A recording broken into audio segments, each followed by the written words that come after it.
ونستعينه ونستغفره ونؤمن به ونتوكل عليه ونعوذ بالله من شرور أنفسنا ومن سيئات أعمالنا من يهده الله فلا مضل له ومن يضلله فلا هادي له ونشهد أن لا إله إلا الله وحده لا شريك له ونشهد أن سيدنا ونبينا وشفيعنا وحبيبنا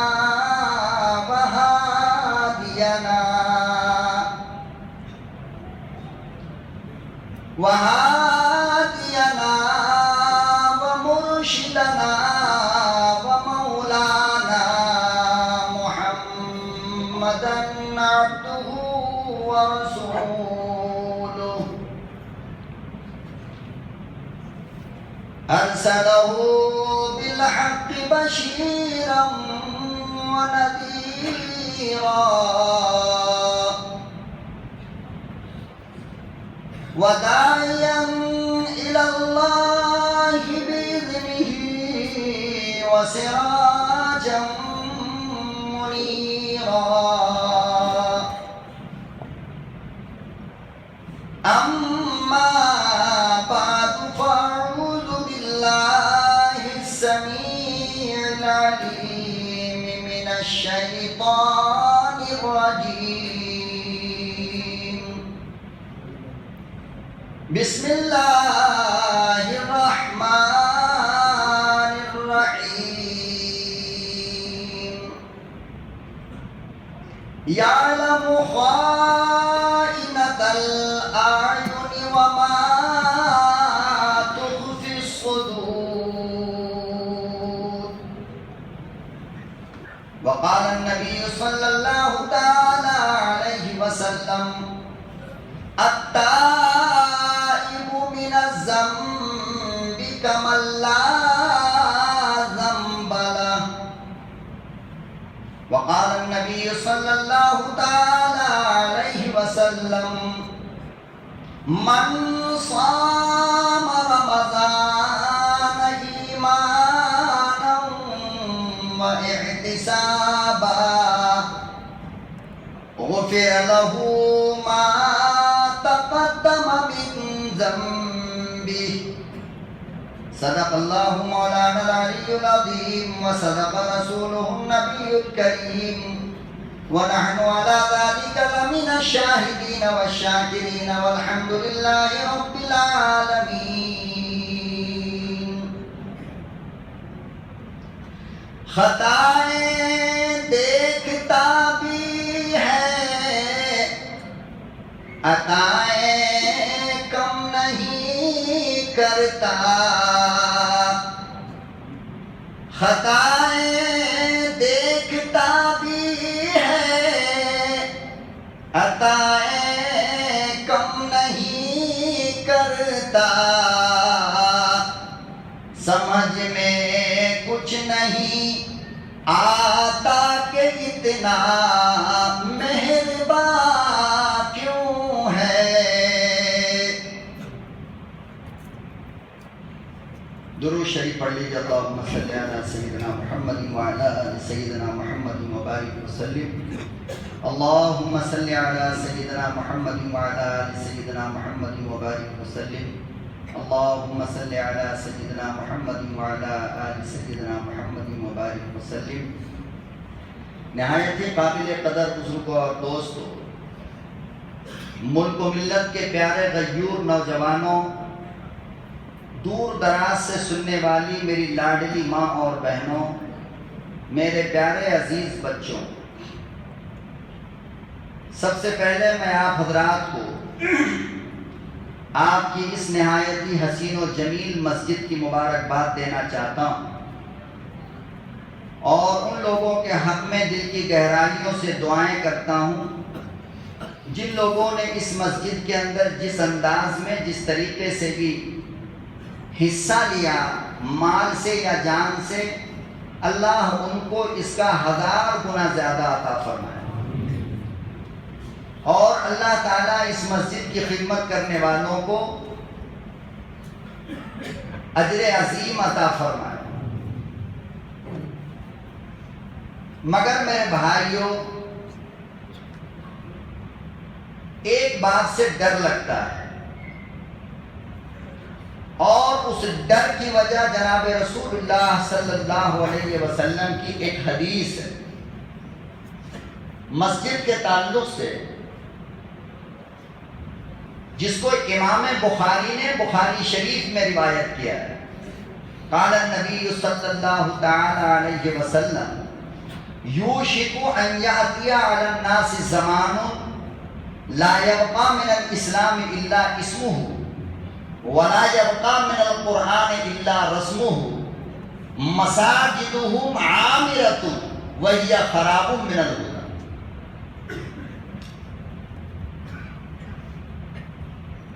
اس حدیث کے اندر چند دوسری باتیں جو بیان کی گئی، میں وہ نہیں، اس کا کیا مطلب ہے مساجدہم عامرۃ وہی خراب من الہدی کا وہ بتانا چاہ رہا ہوں۔ آج سے 1450 سال پہلے آپ صلی اللہ علیہ وسلم نے فرمایا کہ لوگوں پر ایک زمانہ ایسا آئے گا،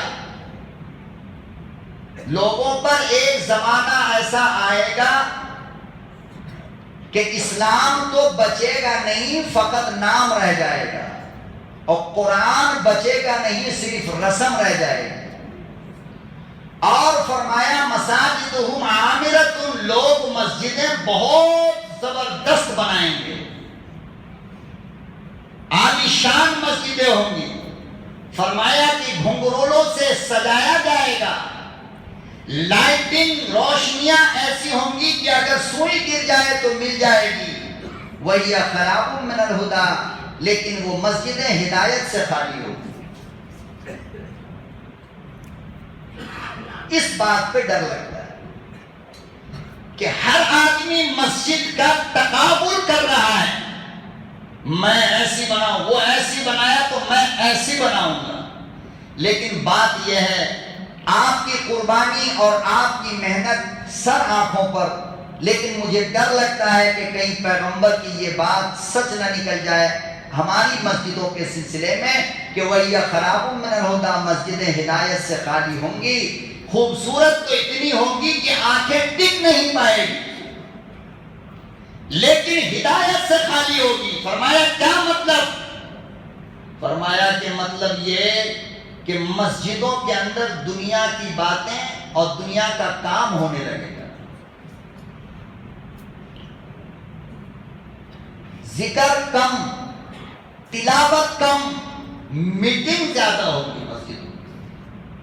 وہی خراب من الہدی، ہدایت سے مسجدیں خالی ہوں گی۔ کیا مطلب؟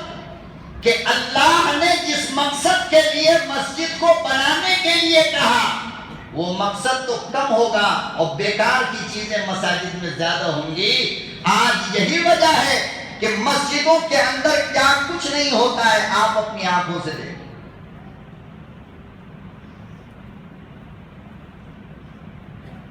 گالی گلوچ، مار پیٹ، یہ وہ، تجارت کا اعلان، خرید و فروخت کا اعلان، ساری چیزیں ہوتی ہیں۔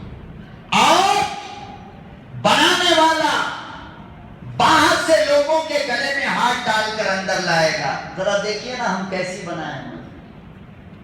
اب دیکھنے کے بعد اس انتظار میں رہے گا کہ میری تعریف کر رہا ہے یا نہیں کر رہا ہے۔ فرمایا وہی خراب من الہدی، یہ زمانہ جب آئے تو وہ مسجد بہتر ہے کہ کچی ہو اور تمہارے سروں کے اوپر لکڑی کی چھت، مگر نماز پکی کرو۔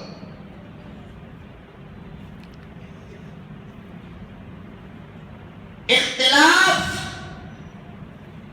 اور زمانے میں مسجد نبوی کے اندر اتحاد کی باتیں ہوا کرتی تھی، صحابہ کے دلوں کو جوڑنے کا کام ہوتا تھا۔ ہماری عالیشان مسجدوں میں دلوں کو توڑنے کا کام ہوتا ہے۔ قابل مبارکباد ہے رحمت پور والوں کہ اللہ رب العزت نے اتنی عالیشان مسجد آپ کو عطا فرمائی۔ اب اس کی قدردانی آپ کو کرنی ہے۔ یاد رکھو، مجھ جیسے غریب اور فقیر کی ایک بات یاد رکھو کہ مسجد ایک جسم ہے، نمازی اس کی روح ہے، اور بغیر روح کے جسم کی کوئی قیمت ہے؟ بتاؤ۔ روح ہوگی تو جسم کا قیمت لگے گا، اور جب روح نہیں ہوگی تو جسم باپ کا پڑا ہو، بیٹا کہتا ہے اے جلدی لے کر کے جا یار، مٹی میں ڈال کر کے آ جاؤ، کیوں؟ تیرا ابا ہے نا؟ کہا نہیں، یہ میرا ابا کہاں، اس کے اندر جو جان تھی نا وہ میرا ابا تھا۔ جو بیوی کل تک گلے سے لگا کر بوسے لیا کرتی تھی، آج اس جسم سے جان نکل گئی تو بیوی کہتی ہے کہ میرے شوہر کو جلدی دفن کر دو۔ پتا چلا کہ آپ کا شوہر یہ باڈی نہیں تھا، بلکہ اس کے اندر جو میٹیریل تھی، جان، وہ اثر تھا۔ تو مسجدوں کی روح میرے بھائیوں آپ ہیں۔ اتنی عالیشان مسجد میں اگر ایک صف نمازی ہوں تو پھر بتاؤ، مجھے جواب دو کہ اس مسجد کو بنا کر آپ نے کیا حاصل کیا؟ اس لیے آپ کو نماز کی پابندی کرنا ہے اور مسجد کو آباد رکھنا ہے۔ جیسے آج چمک رہی ہے، دمک رہی ہے، اسی طریقے سے پورے سال مسجد کو کیا کرنا ہے؟ آباد رکھنا ہے۔ اور خدا کا واسطہ آپ کو دے کر کے کہتا ہوں کہ نماز، تلاوت، ذکر، حدیث کی تعلیم، اس کے علاوہ دینی مشورہ، امت کے بھلائی کی باتیں آپ یقیناً شوق سے کیجئے۔ اگر دنیا کی باتیں کرنی ہو تو گیٹ کے باہر چلے جائیں، مسجد میں اجازت نہیں ہے۔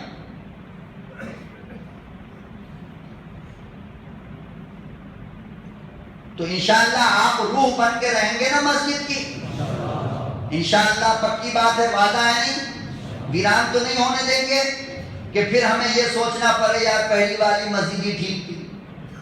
ایسا موقع مت دیجیے گا، اس کو آباد رکھیے گا۔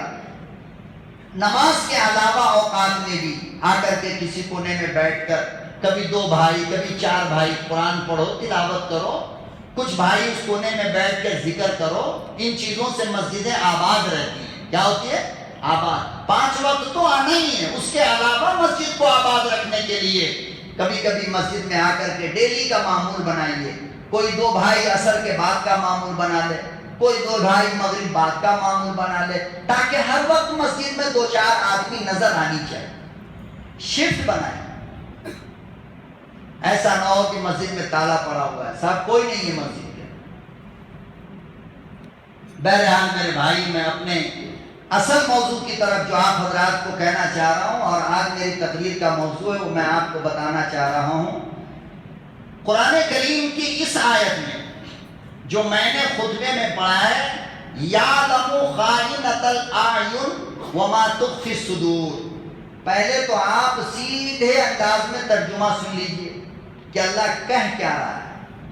فرما رہے ہیں کہ اللہ تعالیٰ تمہاری آنکھوں کی خیانت کو جانتا ہے، آنکھ کی خیانت کو جانتا ہے، وَمَا تُخْفِي الصُّدُورُ، اور تمہارے سینے کے اندر جو چھپا ہے اس کو بھی جانتا ہے۔ اب آپ بتاؤ کہ آنکھ کی خیانت کیا ہوتی؟ راستہ چل رہے ہیں، نظر کو جھکائے اور بغل سے کوئی حسن و جمال کی پیکر گزر گئی تو یوں کنکھی مار کے دیکھ رہا ہے، یہ آنکھ کی خیانت ہے۔ اللہ کہتے ہیں کہ تیری کنکھی کی بھی ہمیں اطلاع ہے۔ عام طور سے لوگوں کے ایک عادت ہوتی ہے، ایک فطرت ہوتی ہے، ایک خصلت ہوتی ہے، کیا کہ جب بھی وہ کوئی اچھا کام کرے گا تو اندر سے یہ چاہے گا کہ میرے اس کام کو زیادہ سے زیادہ لوگ جان جائیں۔ تاکہ میری تعریف ہو. جب بھی کوئی اچھا کام کرے گا تو خواہش کیا ہوتی ہے کہ لوگ میرے کام کو جان جائے تاکہ میری تعریف ہو. خواہش ہوتی ہے نہیں ہوتی ہے؟ اور جب بھی کوئی غلط کام یا برائی کا کام کرے گا تو اس کی کوشش ہوتی ہے کہ لوگوں سے چھپا کر کیا جائے تاکہ کوئی دیکھنے نہ پائے میرے کام کو. ارے چور چوری کب کرتا ہے؟ زانی زنا کب کرتا ہے؟ شراب پینے والا شراب کب پیتا ہے؟ وہ ہر ممکن چاہتا ہے کہ ہمارے گناہ کو اور ہماری غلطی کو کوئی نہ دیکھے. تو اچھا کام کرے گا تو چاہے گا کہ سب دیکھے اور سب جان جائے تاکہ میری تعریف ہو. اور جب گناہ کا کام کرتا ہے تو یہ کوشش کرتا ہے کہ دنیا کے لوگوں سے میرا گناہ چھپا ہوا ہے. ہم میں کا کوئی ظالم کبھی بھی یہ سوچے گا کہ ہمارا چوری ہمارا جھوٹ، ہمارا گناہ، ہماری غلطی لوگوں کو پتہ چلے؟ ہر ممکن کوشش کرتا ہے کہ یہ بات ہماری چھپی رہے.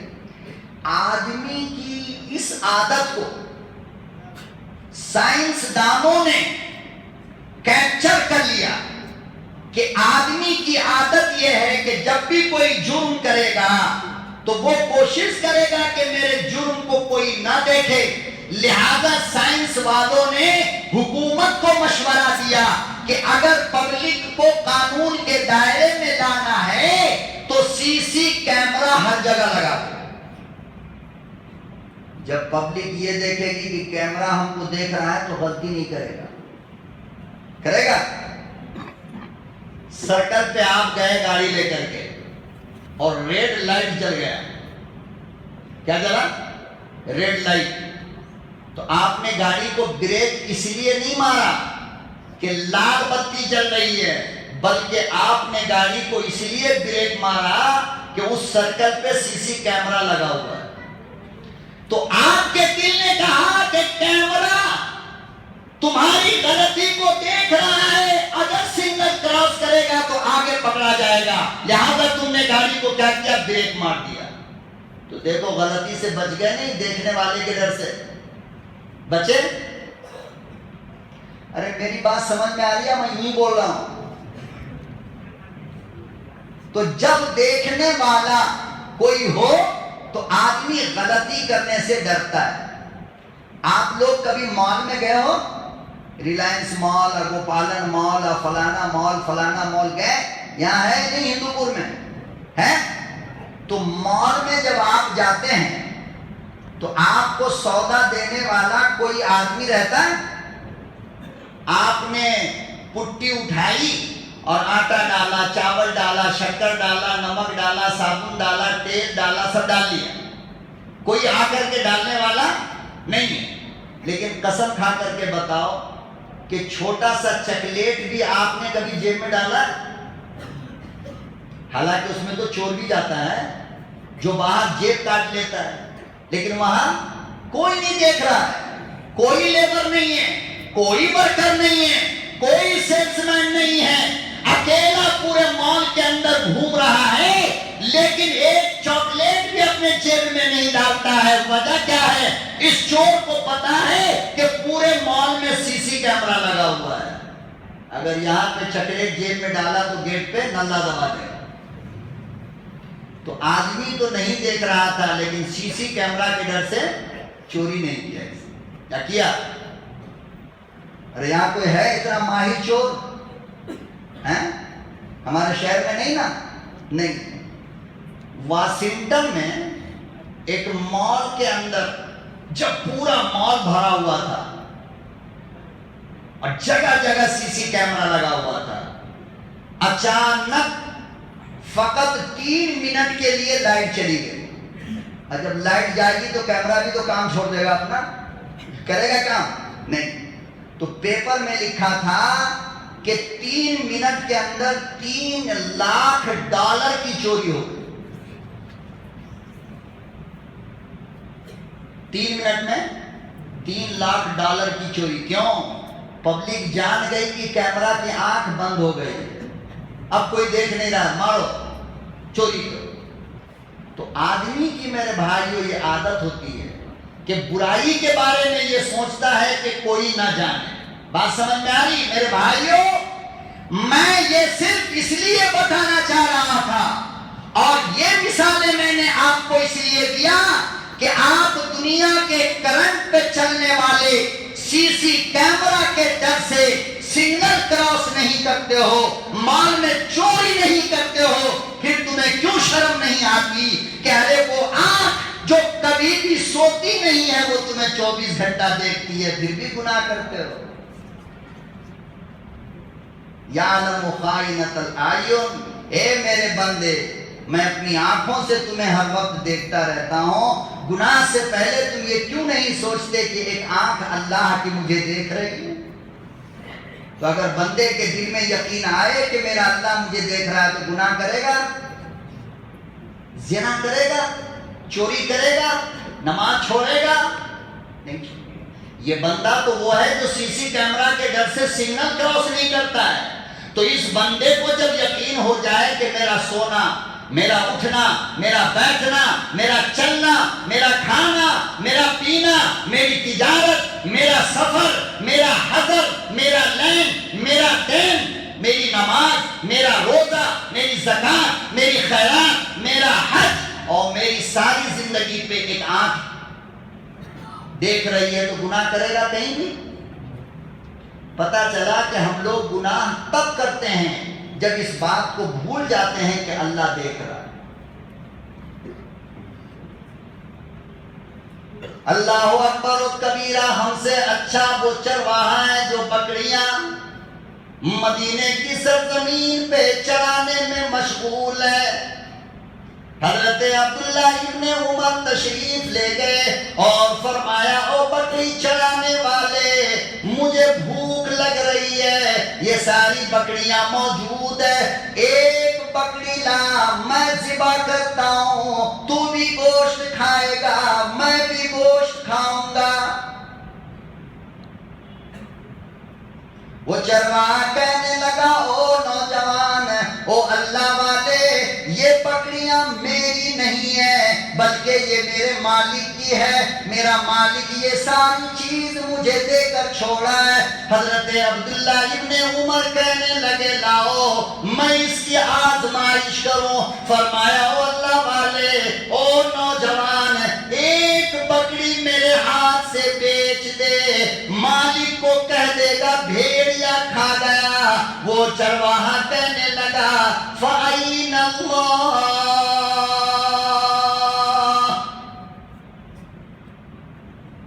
عبداللہ ابن عمر کہنے لگے یہاں تو مالک نہیں ہے، جنگل میں بھیڑیے آتے ہیں، جانوروں کو کھا لیتے ہیں، میرے ہاتھ بیچ دے، تیرا مالک کہاں دیکھ رہا ہے؟ وہ چرواہا بکریوں کا چرانے والا کہنے لگا او عبداللہ ابن عمر فَأَيْنَ اللَّهُ، اگر مالک کی نظر دیکھتی نہیں ہے تو پھر اللہ کدھر چلا گیا؟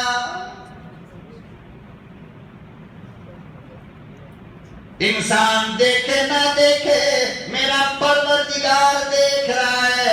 اسی کو اللہ پاک نے فرمایا ان اللہ علیم بذات الصدور،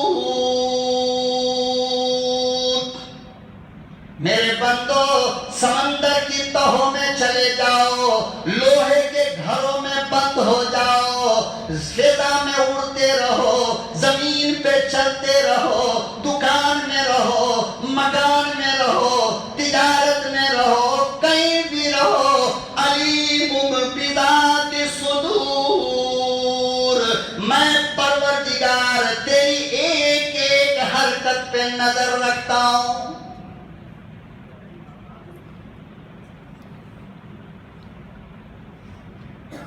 بکریوں کا چرانے والا مولوی نہیں، عالم نہیں، حافظ نہیں، قاری نہیں، بی اے نہیں، ایم اے نہیں، گریجویشن اس نے نہ کیا، مطلق جاہل ہے اور جنگل میں دیکھنے والا کوئی نہیں، لیکن عبداللہ ابن عمر کو کہنے لگا میرا مالک تو نہیں دیکھتا ہے مگر ساری دنیا کا مالک میرا اللہ دیکھتا ہے۔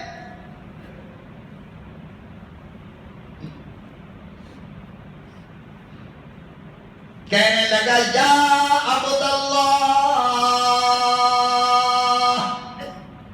فَأَيْنَ اللَّهُ، اللہ کدھر غائب ہو گیا، اللہ دیکھ رہا ہے۔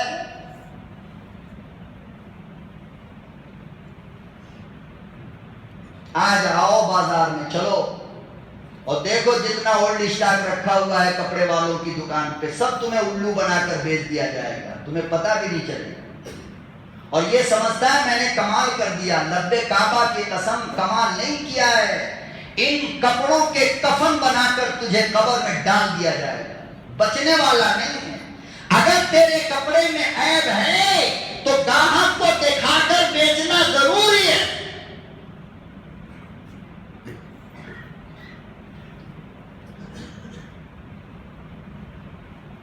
فرمایا یہ سب کیوں ہوا؟ اس لیے کہ تم نے دل سے یہ خیال نکال دیا کہ مجھے کوئی دیکھ رہا ہے، ورنہ یہ روزے کے زمانے میں ہوٹل میں پردہ ڈال کر سموسہ کھاتا نمک حرام؟ اگر یہ سمجھتا کہ میرا اللہ دیکھ رہا ہے آگ ڈال لیتا منہ کے اندر مگر سموسے نہیں کھاتا اور کتے کا پیشاب نہیں پیتا بیٹھ کر کے۔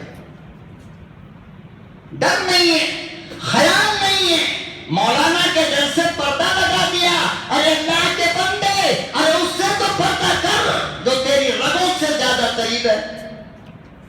اللہ کا ڈر نہیں ہے۔ آفیسر ہے میونسپلٹی کا، پولیس اسٹیشن کا، ایس پی ڈی ایس پی، داروغہ، کلکٹر، رشوت لے گا تو اشارے سے کہے گا یہاں پہ کیمرہ لگا ہے ذرا اندر آؤ۔ اس آنکھ سے بچا لیا، اس آنکھ سے کہاں بچے؟ اس سے بچ، تیری جرت تیری ہمت تب دیکھو نا۔ تو کوٹھری میں لے جا کر رشوت دیکھ رہا ہے۔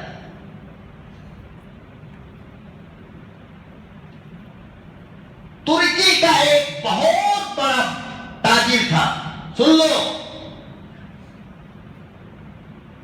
اور اتنا بڑا تاجر کہ اس زمانے میں پورے ترکی کے اندر اس سے بڑا پیسے والا کوئی نہیں تھا،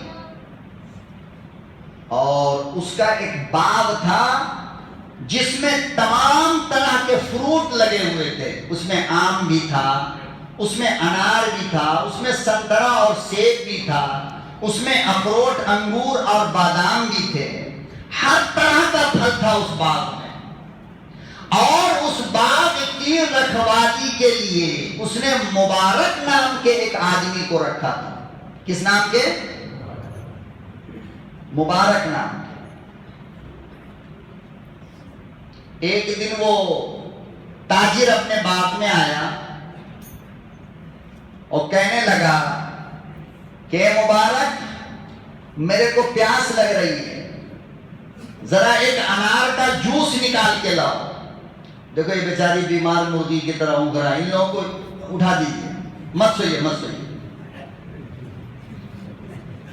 اسے دیکھو کان پہ ہاتھ رکھے، مت سوئیے، سونا ہے تو باہر چلے۔ اور کوئی سو رہے ادھر؟ نہیں، سونا نہیں۔ تو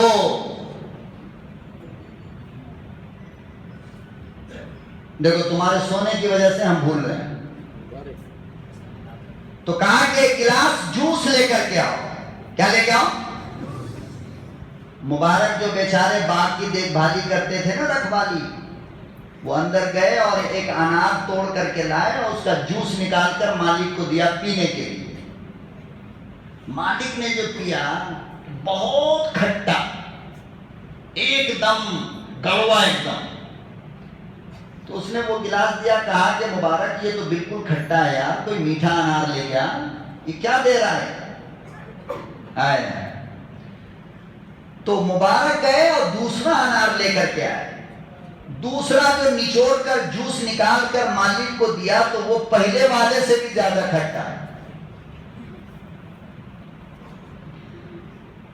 اللہ اکبر و کبیرہ۔ مالک کہنے لگا او مبارک، یہ کیسی شرارت ہے، یہ کیسی بدماشی ہے، اتنا زمانہ ہو گیا باپ کی رکھوالی کرتے کرتے، آج تک تجھے یہ بھی پتا نہ چلا میٹھا کون ہے کھٹا کون ہے۔ او اللہ کے دیوانوں، مبارک کا جواب سنو، گریبان کو چاک کر لو۔ حضرت مبارک کہنے لگے میرے مالک، آپ نے مجھے دیکھنے کے لیے رکھا ہے، خدا کی قسم 10 سال کی مدت گزر گئی، آج تک میں نے آپ کے باغ کا کوئی پھل نہیں کھایا۔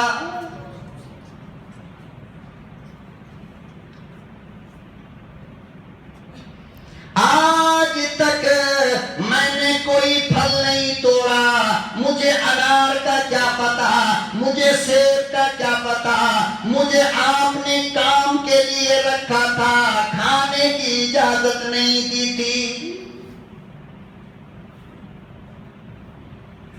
مبارک کہنے لگا میرے آقا، مجھے کیا پتا چلے، زمین پہ جو پھل گر جایا کرتا تھا میں اسے بھی اٹھا کر آپ کے گھر پہنچایا کرتا تھا۔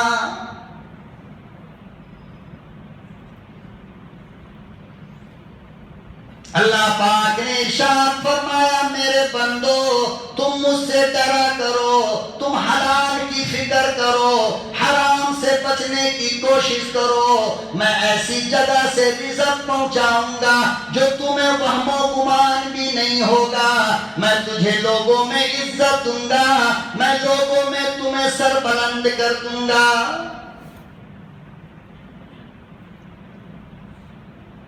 اب جب اتنا ڈرتا تھا مبارک تو انعام میں کیا ملا جانتے ہو؟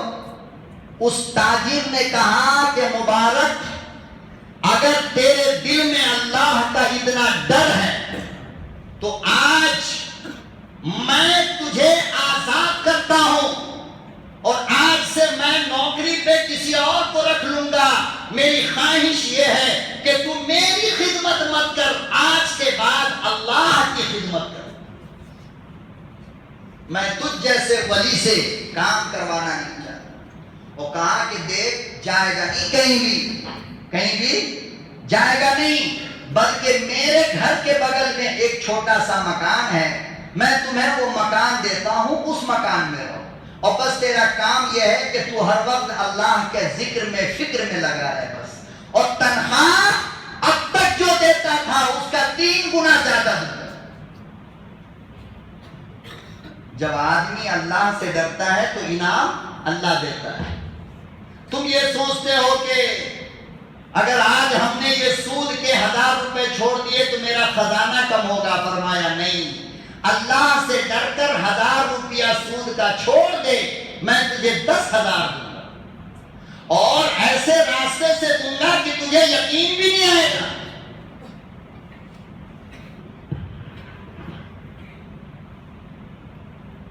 ایک صحابی جناب رسول اللہ صلی اللہ علیہ وسلم کا کہیں جا رہے تھے، راستے میں پیشاب کے لیے بیٹھ گئے، تو پیشاب جہاں پہ کرنے کے لیے بیٹھے نا، وہاں پہ چوہا کا ایک بل تھا۔ کیا تھا؟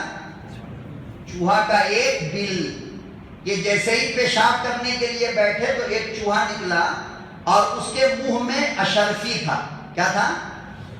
اشرفی جانتے ہو؟ سونا چاندی سے بھی زیادہ قیمتی پیسہ، اشرفی۔ اگر ایک اشرفی ہو تو میرے خیال سے ہندوستان کا 1000 تو ہو ہی جائے کم سے کم۔ تو اشرفی لے کر کے آیا چوہا، کہاں سے؟ بل سے، اور اس صحابی کے سامنے ڈال کر چلا گیا۔ پھر اندر گیا، پھر ایک اشرفی لے کے آیا، پھر وہاں پہ ڈالا اور چلا گیا۔ ہم اور آپ ہوتے تو کیا کرتے؟ دن بھر بیٹھے رہو، لاتا ہی رہے گا۔ وہ چوہا ایک ہی چوہا 10 اشرفی لے کر کے جب آ گیا تو یہ صحابی اپنی ضرورت سے فارغ ہو کر کے اٹھے اور اس اشرفی کو لے کر پیغمبر کی خدمت میں پہنچ گئے. حضور اکرم صلی اللہ علیہ وسلم کی خدمت میں پہنچے اور پورا قصہ سنایا جائے. یا رسول اللہ ایسی ایسی بات. امام الانبیاء محبوب کبریا حضرت محمد مصطفیٰ صلی اللہ علیہ وسلم نے فرمایا میرے دیوانے پروانے مستانے یہ رزق ہے پروردگار عالم نے تمہارے لیے بھیجا ہے. ارشاد فرمایا جناب رسول اللہ صلی اللہ علیہ وسلم نے وَمَن يَتَّقِ اللَّهَ يَجْعَلْ لَهُ مَخْرَجًا. جو اللہ سے ڈرا کرتے ہیں اللہ پاک اس کے لیے رزق کا دروازہ غیب سے کھولتا ہے. اور روزی کے لیے مرنے والوں، رزق کے لیے چوری کرنے والوں، تجارت میں جھوٹ بولنے والوں، خدا کی قسم ہے قرآن کریم پہ عمل کر کے دیکھو دنیا کے چاند ستارے تمہارے قدموں میں آئیں گے. دو چار پیسوں کے لیے تجارت کو حرام کرتے ہو، دو چار پیسوں کے لیے رشوت لیتے ہو، دو چار پیسوں کے لیے سود کھانے والوں، دو چار پیسوں کے لیے حرام کھانے والوں، اللہ پاک کے کلام پر یقین کرو. اللہ پاک فرماتے ہیں میرے بندو حلال تجارت کر منافع دینا میرا کام ہے. ایمانداری سے نوکری کیا کر عزت دینا میرا کام ہے.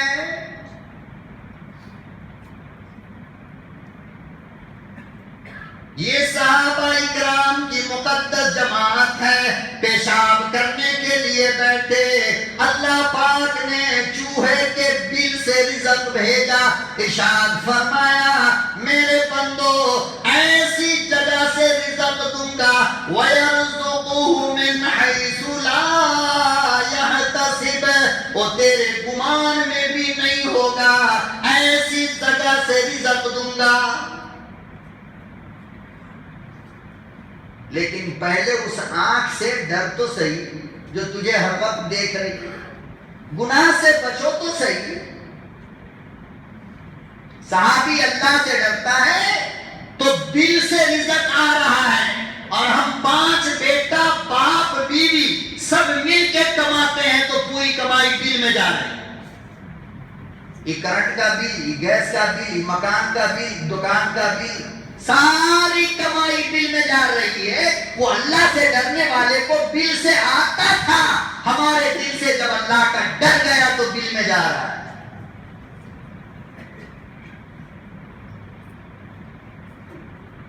ڈرو ڈرو اللہ سے. اس آنکھ سے ڈرو جس کے لیے کرنٹ کا کوئی مطلب نہیں، 24 آور چلتا رہتا ہے اور ہر وقت دیکھتا رہتا ہے. بچ ہی نہیں سکتے ہو خدا کی قسم. اللہ کہتا ہے کہ کنکھی ہے نا یہ کنارے والی، تو ایسے دیکھتا ہے اور تیرا رب ایسے دیکھتا ہے تجھے. بچے گا کہاں؟ وما تخفی الصدور. اماں کو مارنے کی نیت کیا اللہ جان گیا، جان گیا. بول یا نہ بول، مار یا نہ مار، وہ جان گیا. تخفی الصدور تیرے سینے میں جو چیز چھپی ہے تیرا پروردگار اسے دیکھ رہا ہے، جان رہا ہے. اللہ سے نہیں بچ پاؤ گے.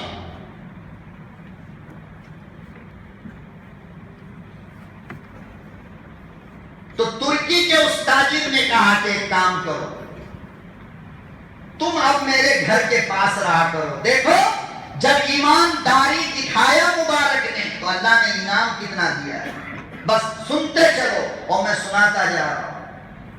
کہا کہ میرے گھر میں آ کر کے آپ بازو والے گھر میں رہیے، آپ کو اب اس باغ میں رہنے کی ضرورت نہیں. تو پاس میں بلا لیا، پاس میں بیٹھا لیا. تو روزانہ تاجر آتا اور تھوڑی دیر دین کی بات کرتا، کچھ مسئلے مسائل پوچھتا چلا جاتا. کھانا بھی ان کے گھر سے آتا تھا بالکل تازہ تازہ بن کر.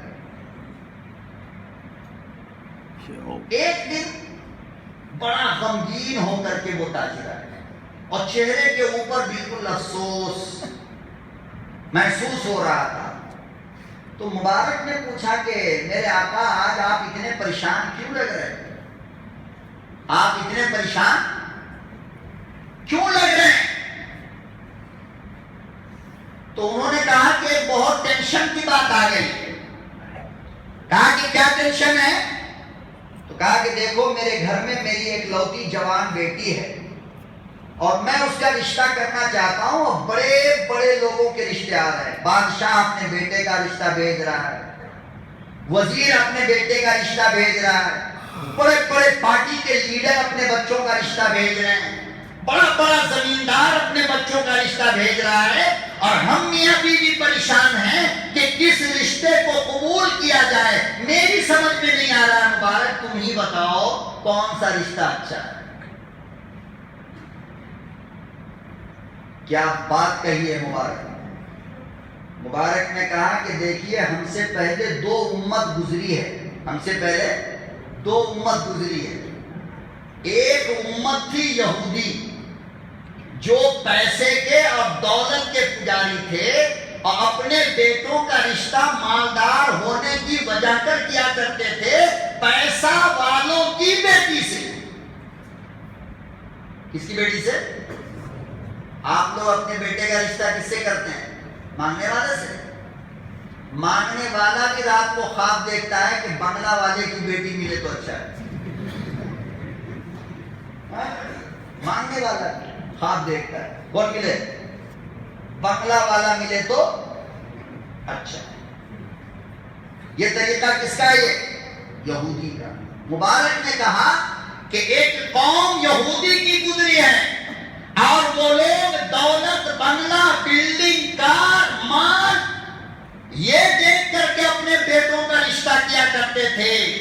پتہ چلا کہ آج کے زمانے میں بھی اگر کوئی بنگلہ, بلڈنگ دیکھ کر کے رشتہ کرتا ہے تو یہودی کا شاگرد ہے. وہ اسی کالج کا پڑھا ہوا ہے. کاہے کے لیے؟ اتنا موٹا گھوڑا جوڑا کٹنم لینے کے لیے مال والا کو ڈھونڈے. تو کہا مبارک نے کہ ایک قوم تھی جو پیسے کی وجہ کر اپنے بیٹوں کا رشتہ کیا کرتی تھی, وہ ہے یہودی. اور ایک قوم تھی جو حسن کے پرستار تھے اور حسن کے دیوانے تھے, تو حسن کی وجہ کر اپنے بیٹوں کا رشتہ کیا کرتے تھے. خوبصورت لڑکیوں کے رسیا تھے اور وہ ہے عیسائی نصارا. کہا کہ یہ دونوں مذہب چل ہی رہا تھا کہ بیچ میں اسلام آیا. کون آیا؟ اسلام. ایک پیسے کی وجہ کر رشتہ کرتے تھے اور دوسرا خوبصورتی کی وجہ کر رشتہ کرتے تھے. آج بھی ہم میں کچھ لوگ ہیں جن کی ناک ڈنگی ٹنگی کلر برابر نہیں, اور رشتہ جب بھیجے گا تو کہے گا لڑکی بوری چاہیے, بال کمر تک ہونی چاہیے, لمبی ہم سے زیادہ, خود 1.5 ہاتھ کا ہے. یہ سارے ڈیمانڈ ہوتے ہیں. ایسی ویسی فلانا ڈھیگانا پتہ نہیں کیا کیا باتیں کرتے ہیں. تو حسن کے دیوانے ایک قوم ہے جو حسن کی دیوانی تھی, اپنے بیٹوں کا رشتہ صورت دیکھ کر کے کیا کرتے تھے, اور ایک قوم تھی جو مال دیکھ کر کے رشتہ کرتے تھے. اسلام جب آیا تو اسلام نے کہا کہ میرے بچوں نہ دولت دیکھو نہ صورت دیکھو, دیکھو تو دین دیکھو کہ لڑکی میں دین کتنا ہے اور لڑکا میں دین کتنا ہے. کہا کہ بڑے بنگلے والے کی بلڈنگ میں شادی کر دے گا, اور 1 گرام بھی اگر سونا کم دیا نا تو کل صبح تیری بیٹی تیرے گھر کے باہر کھڑی ہوگی. لیکن کسی دیندار کے حوالے کرے گا, ذرہ بھی اگر اللہ کا ڈر ہوگا, وہ سونے اور چاندی کو نہیں بلکہ اس اجنبی آنے والی لڑکی کو گلے سے لگائے گا. آپ میرے مقدر میں تھی, آپ آ گئیں, بس آج سے میں آپ کا شوہر ہوں, آپ میری بیوی. آپ کے زیور سے ہمیں کیا مطلب؟ یہ دین کی بنیاد پر ہوگا, یاد رکھو اچھی طریقے سے. لکھنؤ کا ایک شاعر فانی بدایونی، پورے ہندوستان کا بہت بڑا شاعر تھا وہ، بہت بڑا، اور ایک ہی بیٹی تھی غریب کے پاس، ایک ہی بیٹی۔ اللہ سن لو، بیٹی کی شادی کیا اس نے تو اتنا جہیز دیا، اتنا جہیز دیا، اتنا جہیز دیا کہ جہیز کے چکر میں اپنے مکان بھی بیچ ڈالے، مکان بھی بیچ، اور سر سے لے کر پاؤں تک بیٹی کو سونے میں تول کر کے دیا اسے، ہاتھی دیا، گھوڑا بھی دیا، اور رہ گیا تو کیا جانتے ہو، صرف ہاتھی کو باندھنے کی رسی بھول گئے تھے فانی بدایونی، اور کچھ باقی سب کچھ دیا۔ بیٹی جب گئی تو فرعون کا بچہ جو تھا دلہا، وہ لسٹ مانگا، لسٹ آگے دیکھیں، دیکھا یہ سب کچھ تو ہے، مگر تیرے باپ نے ہاتھی باندھنے کی رسی کہاں رکھا ہے، کہاں ہے؟ تو کہا کہ شاید ابا بھول گئے ہوں گے، تو کل ہم جا کر کے لے آئیں گے۔ کہا کہ نہیں ابھی چاہیے۔ کہا کہ ابھی تو رات ہو گئی ہے، ابھی میں کیسے جاؤں؟ یقین کرو گے اتنی سی بات پر دلہا، ساس، سسر اور لنگوڑ کی بچہ نند، یہ چاروں مل کر کے فانی بدایونی کے جگر کے ٹکڑا پر مٹی کا تیل ڈال کر خدا کی قسم آگ لگا دیا۔ یہ ظالم، یہ حرام کا لقمہ کھانے والے یہ بھی نہیں سمجھتے کہ جس نے 55 سے لے کر 20 سال تک اپنے جگر کا خون پلا کر کے بیٹی کو پالا ہے، جب اس کے بیٹی کی موت کی خبر اس باپ کو جائے گی تو کیا گزرے گی؟ وہ ظالم، کبھی تو سوچا کر کہ اگر تیری بیٹی کے ساتھ یہی کام ہو جائے تو تجھ پہ کیا گزرے گی؟ تجھے غیرت نہیں آتی کسی کے جگر کے ٹکڑا پہ ہاتھ اٹھاتے ہوئے، اور تجھے حیا اور شرم نہیں آتی کسی کی بیٹی کو جلاتے ہوئے؟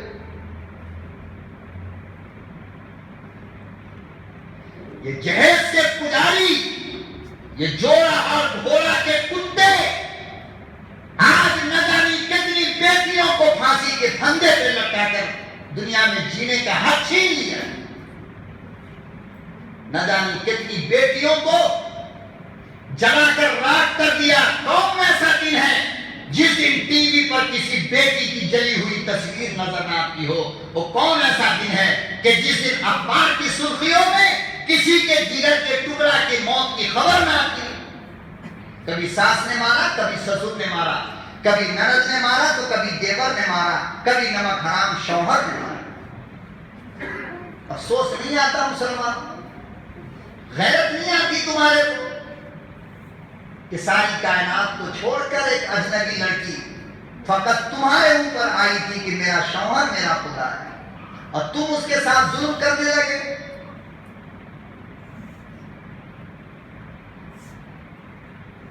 یہ دین نہ ہونے کی وجہ پر یاد رکھو، 4 پیسہ کمانے والا کلام مقدس کا حافظ چیلنج کے ساتھ کہتا ہوں پوری دنیا کے اندر کوئی مائی کا لال نہیں بتا سکتا کہ ایک حافظ نے، ایک مولوی نے اپنی بیوی کو آگ لگا کر مارا۔ کیوں؟ اس لیے کہ دین کی وجہ پر شادی کیا گیا ہے۔ ہاں تھوڑا اٹھا پٹک ہوتا رہتا ہے، لیکن جان سے مارنا، جلانا، پھانسی پہ لٹکانا یہ کسی حافظ قرآن کی مقدر میں الحمدللہ نہیں ہے۔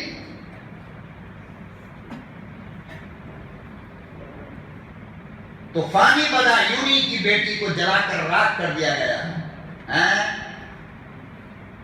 اور اللہ جب بیٹی رخصت ہو رہی تھی تو سن لو، جب بیٹی رخصت ہو رہی تھی تو فانی بدایونی نے بیٹی کے کان میں جا کر کہا تھا کہ میری بیٹی جب تم ادھر سے واپس آؤ گی تو ابا کا یہ بنگلہ نہیں رہے گا، اس لیے کہ یہ بنگلہ تمہارے جہیز کے لیے میں نے بیچ دیا ہے، اب تم کو کرائے کے مکان میں آنا، کہاں آنا پڑے گا؟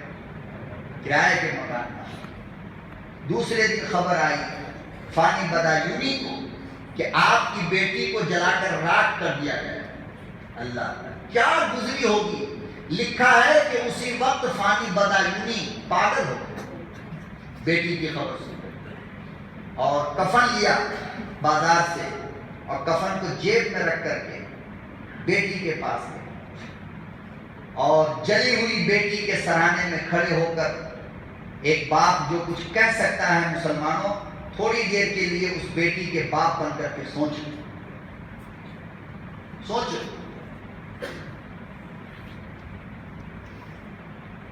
حضرت فانی بدایونی کہنے لگے اب آیا یاد ہے آرام جا اس نامرادی میں، اب آیا یاد ہے آرام جا اس نامرادی میں، اور قسم دے کفن دے نہ تجھے بھولے تھے ہم سامان شادی میں، میری لگتے جگر تیرے ابا نے زندگی کا سارا سامان دے دیا، ایک کفن بچ گیا تھا جو تیرے مرنے کے بعد تیرا بابا لے کر تیرے سرانے میں کھڑا ہے، میری لگتے جگر بابا کا کفن قبول کر لے۔ حضرت مبارک کہنے لگے میرے آقا اگر رشتہ کرنا چاہتے ہو اپنی بیٹی کسی کے حوالے کرنا چاہتے ہو تو یہ دیکھو تمہارا ہونے والا داماد اللہ سے کتنا ڈرتا ہے، نہ یہودی بنو نہ نصارا بنو، تم دینداری کی وجہ کر رشتہ کرو۔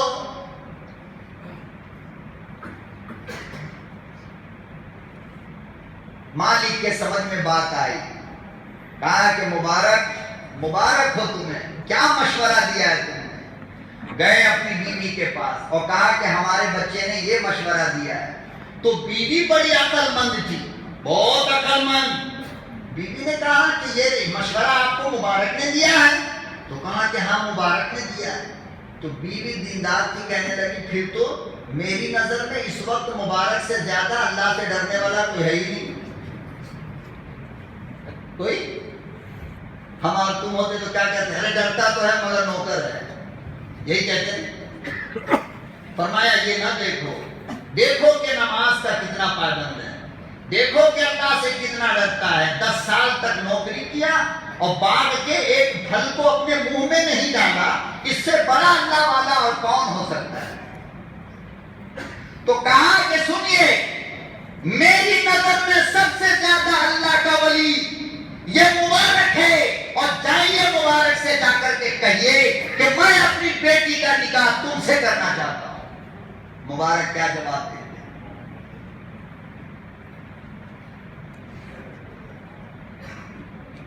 گئے جا کر کے کہا کہ مبارک تم نے جو کل مشورہ دیا اگر بات یہی ہے تو میں چاہتا ہوں کہ اپنے بیٹی کا رشتہ میں تم سے کر دوں۔ مبارک نے کہا کہ چونکہ میرا مالک ہے بڑے احسانات ہیں اس کے، لہذا انہوں نے قبول کر لیا کہ ٹھیک ہے چلیے کوئی بات نہیں ہے میں تیار ہوں۔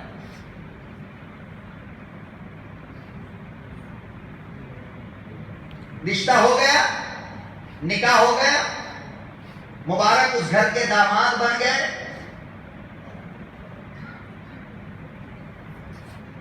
اچھا اس میں بیٹھنے والے سب کو جانے دیں، 5 منٹ کے بعد پھر شروع کریں، اور کسی کو جانا ہے تو چلے جاؤ بھائی اللہ کے لیے، اب بیچ میں مت اٹھو، جا اور کوئی ہے؟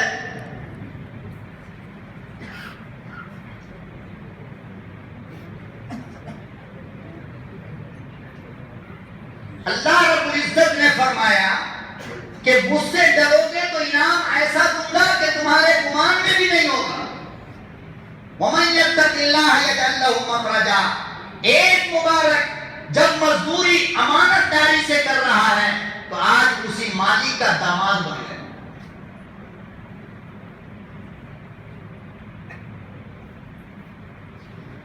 شادی ہو گئی، ایک لڑکا پیدا ہوا، سنو ایک لڑکا پیدا ہوا اور پیدا ہونے ہی کے ساتھ کچھ ہی دن کے بعد اس ترکی کے بادشاہ کا یعنی تاجر کا انتقال ہو گیا. اب اس کی ساری دولت کس کے حوالے لگے گی؟ بیٹی کو نہیں ملے گی. تو ساری دولت آ گئی بیٹی کو. جب بیٹی کو ملے گا تو آٹومیٹک داماد کو بھی آ گیا. پوری دولت کے مالک کون ہو گئے؟ جس باغ کے پھل کو اللہ سے ڈر کر 10 سال میں ہاتھ نہیں لگایا، اس کا انعام یہ ملا کہ آج خود اس باغ کے مالک بن گئے.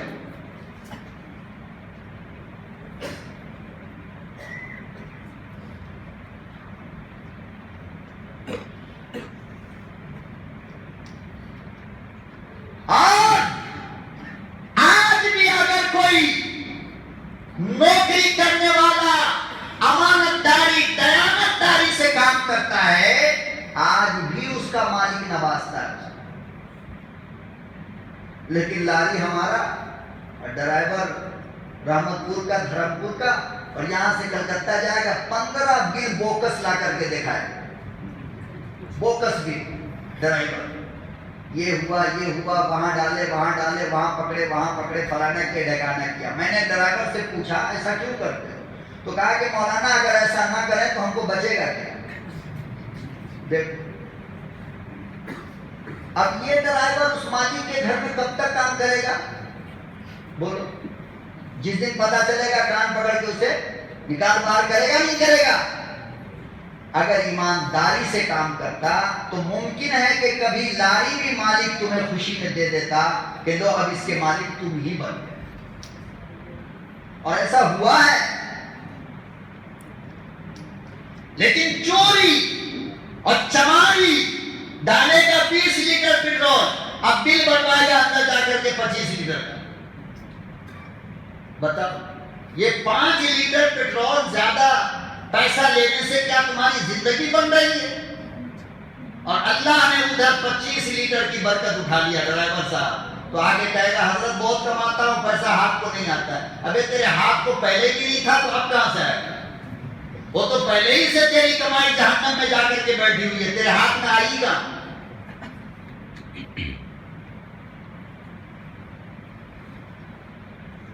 دس سال تک نوکری کیا، پھل کو ہاتھ نہیں لگایا، تو انعام کیا ملا؟ آج اس باغ کے بنگلہ کے بلڈنگ کے مالک بن گئے. اب وہ جو لڑکا پیدا ہوا تو اس کا نام رکھا انہوں نے عبداللہ.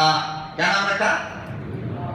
اب یہ جو عبداللہ جیسے جیسے بڑے ہوئے تو دیکھا کہ اللہ کی ساری دولت میری ہی ہے، تو غرور آ گیا عبداللہ. بابا کو نہیں، عبداللہ. اور اس کے بعد جو ہے لڑکیوں کے پیچھے پڑ گیا. مال والا ہے، پیسے والا ہے، کیا کمی؟ یہ لڑکی وہ لڑکی وہ لڑکی وہ لڑکی، جو جتنا مانگے اتنا دے دے. اور اس کے ساتھ رات گزار رہا ہے. تو کبھی ٹور میں جا رہا ہے، تو کبھی اوٹی جا رہا ہے، تو کبھی بنگلور جا رہا ہے، تو کبھی میسور جا رہا ہے، اور پورے انڈیا کا چکر لگا رہا، پورے ترکی میں گھوم رہا ہے. کبھی یہ لڑکی کو پکڑے ہوا، کبھی وہ لڑکی کو پکڑے ہوا. ابا دیکھتے تو سمجھاتے کہ بیٹا یہ غلط کام مت کرو. امی روتی، بیٹا یہ کام مت کرو، جاؤ تم بڈھے بڈھی ہوئی باتیں کرتے ہو، مجھے چھوڑ دو. روتے نماز تہجد میں جاگ کر کے عبداللہ کے لیے روتی، اماں روتی، ابا روتا، اللہ میرے بچے کی اصلاح فرما. اللہ پاک فرماتے ہیں کہ میرے بندو تہجد کا آنسو ہم کبھی بھی برباد نہیں ہونے دیتے ہیں. آج نہیں تو کل اس کو قبول ہونا. تو لوگ آئے گا تعویذ جلانے کے لیے، مولانا بیٹا ہمارا کھڑا ہو کر پیشاب کرتا ہے، ایک تعویذ دے دو بیٹھ کے کرے. ابے اس سے لمبی عمر تک تو بھی کھڑا ہو کے کیا تھا، وہ کہاں بیٹھ کے کرے گا؟ بابا ٹیڑھا ہوگا تو بیٹا بھی ٹیڑھا ہوگا، بیٹا نمبر ہی ہوگا تو باپ نمبر ہی، تو بیٹا 10 نمبر ہی ہونا ہے. تو مبارک اور مبارک کی بیوی دونوں رات میں تہجد میں اٹھ کر کے اللہ سے رویا کرتی تھی، اللہ میرے بچے کی اصلاح فرمائے، اللہ میرے بچے کی اصلاح فرمائے. رو رہی تھی کہ اچانک ایک رات عبداللہ سوئے ہوئے تھے کہ خواب میں کسی نے قرآن کی ایک آیت سنائی. کیا سنایا؟ ہم لوگوں کو کیا سنائے گا؟ ہم لوگوں کو کیا سنائے گا؟ گانا، ڈائلاگ، یہ ساری چیز ہم لوگ سنتے ہیں. اور سنتے کیا؟ نہ اماں روتی ہے نہ بیٹا قرآن سن رہا ہے. حضرت عبداللہ نیند کی حالت میں کلام مقدس کسی نے آ کر سنایا، الم یعن للذین آمنوا ان تخشع قلوبهم لذکر اللہ. کلام مقدس کی اس آیت کریمہ کا ترجمہ ہے، کیا ایمان والو وہ دن ابھی تک نہیں آیا کہ تمہارا دل اللہ سے ڈرے؟ حضرت عبداللہ کی آنکھ کھل گئی. آنکھ جو کھلی، ادھر دیکھا اماں سجدہ میں رو رہی ہے، عبداللہ کر رہی ہے. ادھر جو پلٹ کر دیکھا ابا سجدہ میں پڑا ہوا، عبداللہ کر رہا ہے. عبداللہ آئے، امی کو پکڑا، آنسو پوچھا اور کہنے لگے، میری اماں رب کعبہ کی قسم آج میں توبہ کرتا ہوں، مجھے معاف کر دو، میرے قصور معاف کر دو. میرے ابا جان سے کہو مجھے کچھ پیسہ دے دے، میں تجارت کے لیے جاتا ہوں، میں سارے گناہ سے توبہ کر دیا، اب کبھی بھی گناہ نہیں کروں گا. امام الانبیاء محبوب کبریا حضرت محمد مصطفیٰ صلی اللہ تعالی علیہ وسلم نے فرمایا، التائب من الذنب کمن لا ذنب لہ. ارشاد فرمایا مدنی کریم صلی اللہ علیہ وسلم نے کہ توبہ کرنے والا اللہ کے نظر میں ایسا ہے جیسے کہ اس نے کبھی گناہ نہ کیا.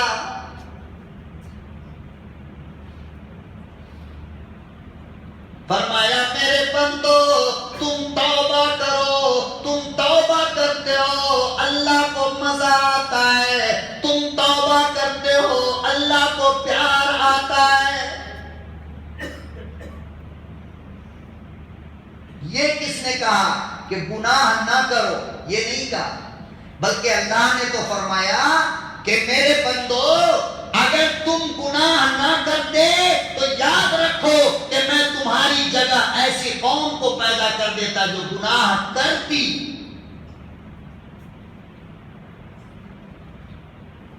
یہ ہم کہاں کہہ رہے ہیں کہ گناہ آپ سے نہیں ہوگا اور آپ گناہ نہیں کرو گے. فرمایا میرے بندو تم گناہ کرتے ہو پھر معافی مانگتے ہو تو تمہارے رب کو مزہ آتا ہے.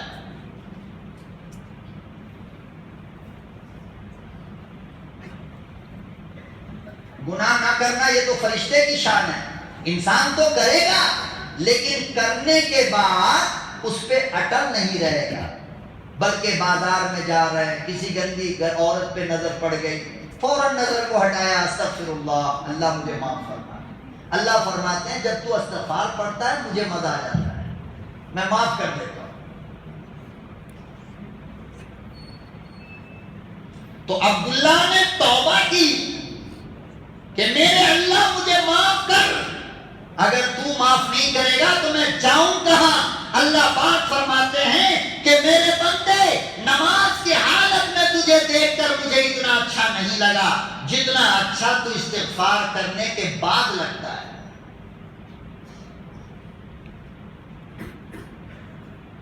اور فرمایا آپ صلی اللہ علیہ وسلم نے کہ اللہ فرماتے ہیں کہ میرے بندے تم اتنا گناہ کرو، اتنا گناہ کہ پوری دنیا کی زمین تمہارے گناہ سے بھر جائے، پوری دنیا تمہارے گناہ سے بھر جائے اور پھر وہ گناہ جمع ہوتے ہوتے ہوتے ہوتے آسمان تک پہنچ جائے. اب بتائیے اگر ایسی زندگی 2000 ملے تب بھی اتنا گناہ ہوگا؟ ارے ہوگا نہیں ہوگا. لیکن اللہ کہتے ہیں تم اتنے گناہ کرو کہ پوری دنیا تمہارے گناہ سے بھر جائے اور بھرنے کے بعد تمہارا گناہ اوپر تک چلا آئے اور ایک مرتبہ بول میرے اللہ معاف کر دے. ارشاد فرمایا میرے جلال کی قسم جو میں تیرے گناہ کو معاف نہ کروں. لیکن معافی مانگو تو صحیح, اللہ سے کہو تو صحیح کہ اللہ مجھے معاف کر. یہ بھی نہیں کہتا ہے. فرمایا پیغمبر نے کہ افطاری کے وقت دعا استغفار سب سے زیادہ قبول ہوتی ہے, تو یہ افطاری کے وقت سموسا تو دیکھتا رہے گا قیمہ کا ہے کہ پیاز کا ہے. فرمایا کہ سحری کے وقت وَبِالْأَسْحَارِ هُمْ يَسْتَغْفِرُونَ, میرے بندوں کی شان یہ ہے کہ وہ سحری کے وقت استغفار کرتے ہیں. اور یہ سحری کے وقت بیوی سے پوچھے گا چھاچ کی مرچی ہے, ہٹ گھوٹی, اور فلاں نے کے ٹھکانہ کیا. ہر کام الٹا, ہر کام الٹا, بول بول کے گلا پھٹنے پہ آ گیا. سمجھ میں نہیں آتی بات. ابے سحری میں اٹھ کر کے تہجد پڑھو, دسترخوان پہ بیٹھو, جو مقدر میں ہوگا اللہ دے گا. دسترخوان پہ بیٹھ کر ڈیمانڈ مت کرو, استغفار کرو, استغفر اللہ, اللہ میرے معاف فرما. پھر رمضان چلا جائے گا تو یہ بابرکت مہینہ ملے گا. پھر پتہ نہیں اگلے سال ہم میں سے کس کا جنازہ اڑ جائے, ہم میں کا کون کس کے کاندھے پہ چلا جائے, کچھ پتہ ہے. تو افطاری میں سحری میں سموسا جموسا مت دیکھا کرو, اللہ کی طرف دیکھا کرو, اللہ کی طرف. آنکھ بند کر کے اپنے دل کی طرف نظر ڈال کر اپنے دل میں اللہ کو ڈھونڈو, اللہ ملے گا. اور استغفار کیا کرو, زیادہ سے زیادہ دعا کیا میرے اللہ مجھے معاف کر.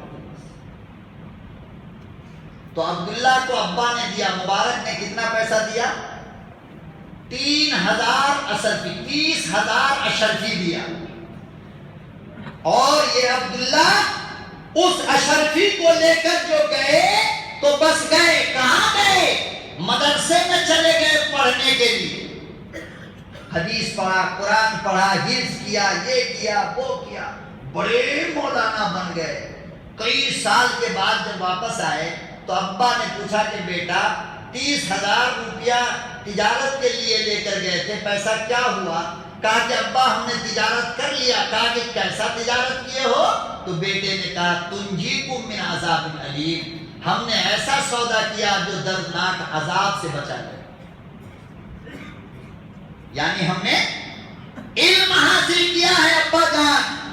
فرمایا مبارک خوش ہو گئے, عبداللہ کو گلے سے لگایا اور فرمایا کہ میرا بیٹا سدھر کر کے آیا.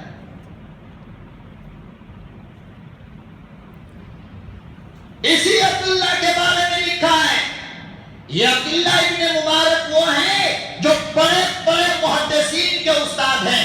امام بخاری کے استاد بنے, امام ابو داؤد کے استاد بنے, امام ترمذی کے استاد بنے, ابن ماجہ کے استاد بنے, نسائی کے استاد بنے, طحاوی کے استاد بنے. کسی کے استاد بل واسطہ, کسی کے بلا واسطہ.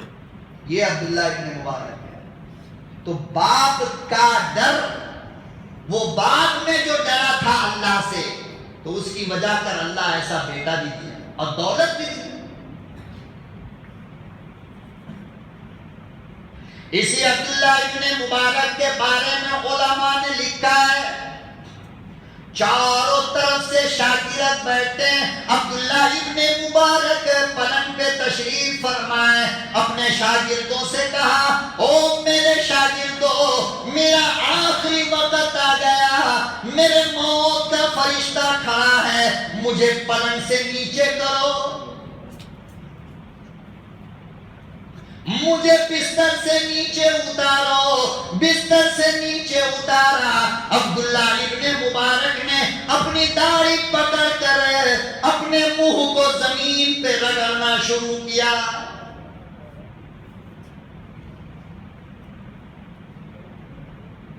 اور زمین پہ رگڑ رگڑ کر کہتے تھے میرے اللہ میرے بڑھاپے کی لاج رکھ لے, میرے سفید داڑھی کے لاج رکھ لے, میرے گناہ معاف کر دے, میں بڑا مجرم ہوں, بڑا بد کردار ہوں.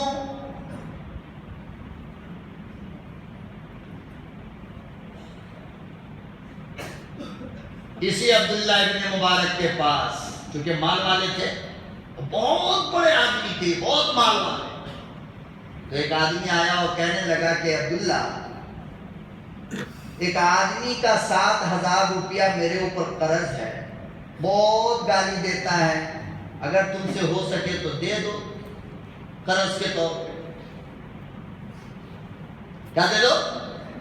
قرض کے طور پہ دے دو. تو عبداللہ ابن مبارک نے کہا کہ ایک کاغذ لاؤ. تو کاغذ لیا اور کاغذ کے اوپر لکھ دیا کہ اس آدمی کو 700 نہیں، اس نے کہا کہ 700 قرض ہے، مجھے 700 روپیہ دے دو. تو عبداللہ ابن مبارک نے اپنے منشی کو، کس کو؟ وزیر مالیات کو، جو پیسے کا حساب کتاب رکھتا تھا نا، اس کو ایک کاغذ پہ لکھ دیا کہ اس کو 7,000 روپیہ دے دو. اب یہ چٹھی لے کر کے منشی کے پاس پہنچے. اچھا آپ کو سونے لگے، نیند آ رہی ہے؟ تو منشی کے پاس پہنچے.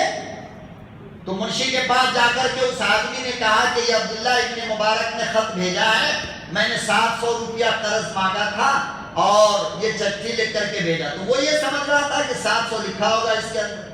اب منشی جو دیکھا تو کہا کہ یار ایک نقطہ زیادہ تو نہیں پڑ گیا اس میں، یہ 700 بول رہا ہے اور ہمارے ساتھ 7,000 لکھے ہوئے ہیں. تو کہا کہ یار تم 700 بول رہے ہو یا 7,000 لکھا ہے، کیا معاملہ ہے؟ چلو عبداللہ ابن مبارک کے پاس. عبداللہ ابن مبارک کے پاس گئے. کہا کہ حضرت یہ کہہ رہا ہے کہ 700 ہم نے مانگا ہے اور آپ نے اس میں 7,000 روپیہ لکھ دیا ہے. کہا اچھا. تو کہا کہ لاؤ خط لاؤ. تو اس سے کاغذ لیا اور اس پہ لکھ دیا 14,000. کتنا دے دو؟ اور کہا کہ چپ چاپ یہاں سے اٹھ کر کے چلے جاؤ اور جانے کے بعد جو اس میں لکھا ہے اس کو دے دو. کہا کہ ٹھیک ہے میں دے تو دوں گا لیکن ذرا اندر کی بات تو بتائیے. تو کہا کہ سن، اس نے مجھ سے مانگا تھا 700 روپیہ، تو میں نے اس کے اوپر لکھا 7,000 روپیہ، اور جب تم نے اس کو 7,000 کی اطلاع دے دی تو میں نے اس کے اوپر لکھا 14,000 روپیہ. فرمایا کیوں؟ تو حضرت عبداللہ ابن مبارک کا جواب سنو. کیا فرمایا؟ فرمایا کہ میں نے آپ صلی اللہ علیہ وسلم کی ایک حدیث پڑھی ہے اور اس حدیث کے اندر لکھا ہے کہ جب کوئی مسلمان کسی مسلمان کو اچانک خوش کرتا ہے، ایسے اچانک خوش کرتا ہے، پہلے سے کوئی پتہ آتا نہیں ہے، اچانک خوش کرتا ہے، تو اللہ پاک فرماتے ہیں کہ میرے فرشتوں، میرے جلال کی قسم، میں اس کی ساری زندگی کے گناہ کو معاف کرتا ہوں. اس لیے میں نے اس کو اچانک خوش کرنا چاہا تھا، اور جب تم نے 7,000 کی اطلاع کر دی تو اب یہ تو معلوم ہو گیا، تو اچانک کہاں خوش ہوگا؟ لہذا جب 14 دو گے تو اچانک. اب آپ لوگ بتاؤ، اس مسجد میں بیٹھے ہو، پیغمبر کی حدیث آپ نے سنا، آپ میں سے کون ہے جو ہم کو اچانک خوش کرنا چاہتا ہے کوئی؟ جی ہے کوئی؟ ارے اتنی عالی شان مسجد کے نیچے جو بیٹھے ہو، تو کیا یہ ایسے ہی بن گئی ہے یا اس کے اندر کچھ لگا ہے؟ تقریباً 14 لاکھ روپیہ اس پہ غالباً ابھی قرض ہے، میرے علم میں جہاں تک بات ہے. کتنا؟ تو ذرا اچانک ایک آدمی کھڑے ہو کر مجھے خوش کرو نا.